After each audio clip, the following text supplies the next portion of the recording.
46 साल के सफ़रनामा में कुछ बातें बताना बहुत ज़रूरी है।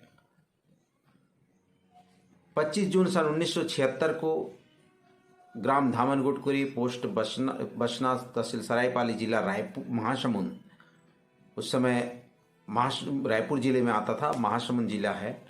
महासमुंद ज़िले में मेरी पैदाइशी हुई और तब से मैं निरंतर किसी न किसी रूप से सामाजिक कार्यों से जुड़ा रहा हूं और कोशिश करता हूं कि समाज के लिए कुछ करना चाहूं, कुछ कर गुजरूं। ये मेरा हमेशा इच्छा रहता है और कोशिश में ये लगा रहता हूं कि कुछ नए नए चीज़ें आप तक यूट्यूब के माध्यम से पहुंचाते रहूं। मैं आज के इस अवसर पर सबसे बड़ी बात ये कहना चाहूँगा कि मुझे उन अधिकारियों के साथ काम करने का अवसर मिला जिन्होंने मुझे हर चीज़ को सिखाने का कोशिश किया और हर चीज़ में मुझे मदद किया। मैं आदरणीय डॉक्टर पी.के. त्रिवेदी साहब को मैं याद करूंगा, जो पर्यावरण संरक्षण मंडल में 1998-99 में रीजनल ऑफिसर के पद पर रहे। श्री एच.एस. मालवी सर को मैं याद करूंगा, जो पर्यावरण संरक्षण मंडल में रीजनल ऑफिसर के पद पर रहे। आदरणीय श्री तिवारी साहब को मैं याद करना चाहूँगा। इन सभी के सानिध्य में रह के पर्यावरण संरक्षण मंडल में एक चौकीदार के पद पर अपनी करियर की शुरुआत मैंने किया। 1998 से वर्ष 2000 तक पर्यावरण संरक्षण मंडल में मैंने अपनी सेवाएं दी। इन सभी अधिकारियों का वहाँ पे जितने भी एग्जीक्यूटिव इंजीनियर थे, सोनी साहब थे, सिंह साहब थे, उपाध्याय साहब थे, वहाँ के जितने स्टाफ थे, चाहे वर्मा जी हों, श्रीवास्तव जी हों, चौहान जी हों, सभी का सहयोग और सानिध्य बहुत कुछ सिखा गया। वहीं पे मैंने अपने करियर की शुरुआत में टाइपिंग हो, कंप्यूटर हो, फोटोकॉपी हो, जो भी क्लरिकल जॉब है, जो क्लरिकल जॉब होता है, उस सारे चीज़ों की शुरुआत मैंने 1998 से ही की। मैं दिन भर अपने कार्यों को करता था और रात में जो समय मिलता था मैं वहाँ पे उसका सदुपयोग करते हुए अपने जीवन में सीखने की जो कला है, जो कुछ कर गुजरने की चाहत है, वो मन में हमेशा रहा और एक अवसर प्राप्त हुआ कि कुछ, क्योंकि अधिकारी को देखोगे, उनका कार्य प्रणाली को देखोगे, उनका लगन और निष्ठा को देखोगे, तो आपके मन में भी कुछ करने की, कुछ कर गुजरने की चाहत आप में होती है। तो मुझे भी एक अवसर मिला ऐसे ऐसे अधिकारियों के साथ काम करने का, जो अधिकारी निरंतर कार्य करते थे, हमेशा फाइलों में उलझे रहते थे। तो मैं भी उनके साथ में काम किया और मुझे कुछ करने की मंशा मुझ में हुई। वर्ष 2000 में मंत्रालय छत्तीसगढ़ का जब गठन हुआ तो वहाँ पर्यावरण संरक्षण मंडल में चौकीदार के पद पर रहते हुए मंत्रालय में सेवा करने का मुझे अवसर मिला और कंप्यूटर ऑपरेटर, चूँकि मैं पर्यावरण संरक्षण मंडल में रहते रहते कंप्यूटर का कार्य में सीख गया था और मैंने आईसेक्ट से पीजीडीसीए भी कर लिया। और जैसे ही मैं वहाँ कंप्यूटर के कार्य से पारंगत हुआ, मंत्रालय में जब मुझे आमंत्रण मिला या मंत्रा कहें, मुझे एक अवसर प्राप्त हुआ, तो मैं वहाँ मंत्रालय में आया, जहाँ मुझे के चक्रवर्ती साहब, जो कि उस समय मुख्य प्रमुख सचिव थे वो पर्यावरण विभाग के, ढान साहब, श्री विवेक ढान साहब थे, जो सचिव आवास एवं पर्यावरण हुआ करते थे, के सुब्रमण्यम साहब थे, जो संयुक्त सचिव आवास एवं पर्यावरण थे, श्री संजय शुक्ला साहब जो हैं वो उप सचिव आवास एवं पर्यावरण विभाग थे, और डॉक्टर श्री वी के सिन्हा साहब थे, जो नगरीय प्रशासन विभाग के संयुक्त सचिव हुआ करते थे। तो वहाँ पे जब मुझे काम करने का अवसर मिला, उनके जो निज सहायक दिनेश मिश्रा जी थे, श्री कुलेश देवांगन जी, श्री चौहान जी, ये सब लोग वहाँ पे मुझे मिले और वहाँ पे जो अवसर प्राप्त हुआ, उस अवसर को मैं शब्दों से बयान नहीं कर सकता कि आप मंत्रालय में आपको एक अवसर मिले और मंत्रालय में सेवा करने का, और मंत्रालय की जो फाइल सिस्टम है, जो वहाँ का जो कार्य प्रणाली है, जो आवक जावक से लेकर के फोटोकॉपी स्कैनर से लेकर के सारी चीज़ें सुव्यवस्थित तरीके से कैसे उसको सुचारू रूप से क्रियान्वित करना है, ये सारा चीज़ें मुझे सीखने को मिला।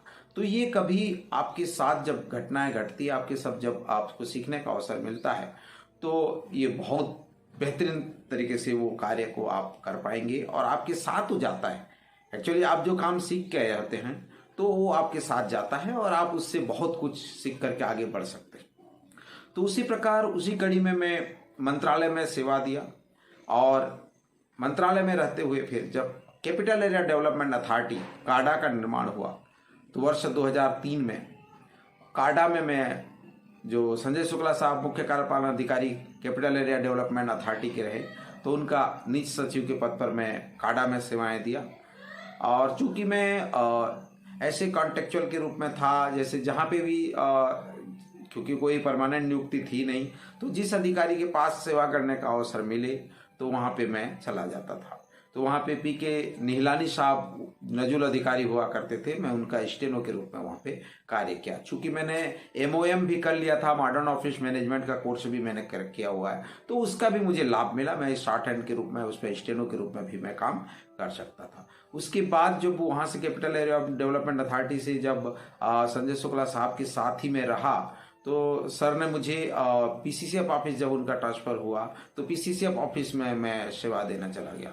तो इस प्रकार के PCCF ऑफिस से भी मेरा गहरा जुड़ाव रहा है। सभी वहाँ के CF हैं, कंजर्वेटर ऑफ फॉरेस्ट, DFO हैं, ACCF हैं, इन सभी से अच्छे संपर्क रहे, अच्छे अधिकारी रहे, अच्छे अधिकारी मिले।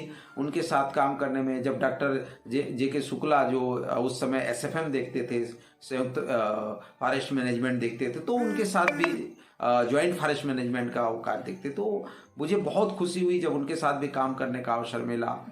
तो कहने का तात्पर्य यह है कि सीखते जाएं, करते जाएं, आगे बढ़ते जाएं। तो ये प्रक्रिया को मैंने अपनाया और यकीन करिए कि हर साल कोई कोर्स मैं पढ़ते रहा। पढ़ाई को मैंने कंटिन्यू रखा, कभी बंद नहीं किया। हर ईयर मैंने डिग्री लेने का प्रयास किया, चाहे वो पत्राचार के माध्यम से हो, इग्नो के माध्यम से हो, डिस्टेंस लर्निंग कोर्स के माध्यम से हो। ये कोशिश हमने की कि किसी न किसी रूप से हम उसको सीखें और जानें। उसके बाद जब श्री संजय शुक्ला सर का जब हाउसिंग कमिश्नर के रूप में आए, तो मैं वहाँ हाउसिंग बोर्ड में असिस्टेंट प्रोग्रामर के पद पर मैंने सेवा देने का मुझे अवसर मिला और हाउसिंग बोर्ड में असिस्टेंट प्रोग्रामर के रूप में मैं कार्य किया। आपको बताना चाहूँगा कि हाउसिंग बोर्ड को जब बताया गया, तो उस समय उस एक ऐसा दौर था, मंत्रालय में जब था तो मैं हाउसिंग बोर्ड को विलय करने के लिए, क्योंकि आवास पर्यावरण विभाग ढांड साहब के पास थे, तो हाउसिंग बोर्ड को जब मर्जिंग करने की प्रक्रिया चल रही थी, तो उस समय भी मैं उसमें सहायता किया था। और जब हाउसिंग बोर्ड नया गठन हुआ तो उस समय भी हाउसिंग बोर्ड में मैं 2004 से 2005 तक सेवाएं दिया। वहाँ पे भी मुझे जावेद अस्कर साहब मिले, वहाँ के जो एग्जीक्यूटिव इंजीनियर थे, जो भी वहाँ पे चौधरी साहब मिले। तो कहने का अर्थ है कि जिन जिन अधिकारियों के साथ मैंने काम करने का मुझे अवसर मिला, मैं उनसे सीखने की कोशिश की। मैं आप सभी से भी कहूँगा कि हाँ, लाइफ तो चलते जाएगी, पता नहीं चलेगा, वही वर्ष दर वर्ष आपका बीतते जाएगा, पर आप सीखने की काम को बंद मत करिए। हर क्षण सीखिए, जहाँ पे भी नया कुछ मिलता है उसको सीखिए, उसको अपने जीवन में लागू करिए। निश्चित रूप से एक समय आएगा कि आप बहुत अच्छे उसमें होंगे।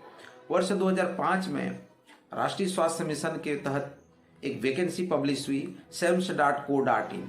बहुत सारे हमारे जो MBA पढ़े हैं, MSW पढ़े हैं, जो भी इस डिवीजन में होते हैं, मैं उनको बताना चाहूँगा कि एक ऐसा वेबसाइट है SAMHSA.co.in। इस वेबसाइट में आप जितने भी आपके प्रोफेशनल जॉब हैं, जो भी आपके यूनिसेफ हैं, आपके केयर है, डेनिडा, ये सारे जो प्रोजेक्ट हैं वो सभी के इसमें वैकेंसियाँ रहती हैं। आप इसको सर्च करके आप इसमें वैकेंसी प्राप्त कर सकते हैं। उस समय SAMHSA.co.in में मैंने उस विज्ञापन पे उसको मैंने अप्लाई किया और मेरा selection national rural health mission, जो कि RCH के रूप में उस समय संचालित था, उसमें मेरा हो गया। और वर्ष 2005 2 मई 2005 को मेरी पदस्थापना रायगढ़ में हो गई। रायगढ़ में रहते हुए इस संबंध में रायगढ़ के लिए तो मैंने एक पूर्व में वीडियो भी मैंने शेयर किया हुआ है, जहाँ पे मैंने जितने भी वहाँ के अधिकारी हुए रायगढ़ के जितने भी मुख्य चिकित्सा एवं स्वास्थ्य अधिकारी रहे, कलेक्टर रहे, जो सीओ रहे, उन सभी के साथ हमने कार्य किया। और पिछले कहना चाहिए 15 साल लगभग हमने जो है रायगढ़ में सेवाएं की। रायगढ़ की जर्रे जर्रे को जाना, हर गांव, हर मितानिन, हर गली, हर मोहल्ला में हम जा कर के सेवा देने का प्रयास किया। और वहाँ पे भी जो स्टाफ है, जो भी जनता है, उनका भी प्यार हमें भरपूर मिला। हम उनका भी सबका धन्यवाद करते हैं। इस 40 साल के सफ़रनामा में बहुत ज़िंदगी में बहुत कुछ कर गुजरने की चाहत मन में लिए हम आगे बढ़ रहे हैं। आप सभी का प्यार और स्नेह बना रहे तो हम और बेहतर कर पाएंगे। अभी आपने रायपुर ज़िले में हम जो भी काम कर रहे हैं, YouTube के माध्यम से आप तक हमारा संदेश पहुंच रहा है, तो आप जान पाएंगे कि इस 40 साल के सफ़रनामा में आप सभी का प्यार बहुत ज़रूरी है। और आगे हम जो भी कृत्य करेंगे, जो भी चीज़ें आप तक, अच्छी बातें आप तक पहुंचाने का प्रयास करेंगे, मुझे आशा और विश्वास है कि मैं ये वीडियो को ज़्यादा लंबा नहीं करते हुए यहीं पे विराम देना चाहता हूं। और आप सभी के आशीर्वाद और प्यार के लिए बहुत बहुत धन्यवाद देता हूं। Thank you.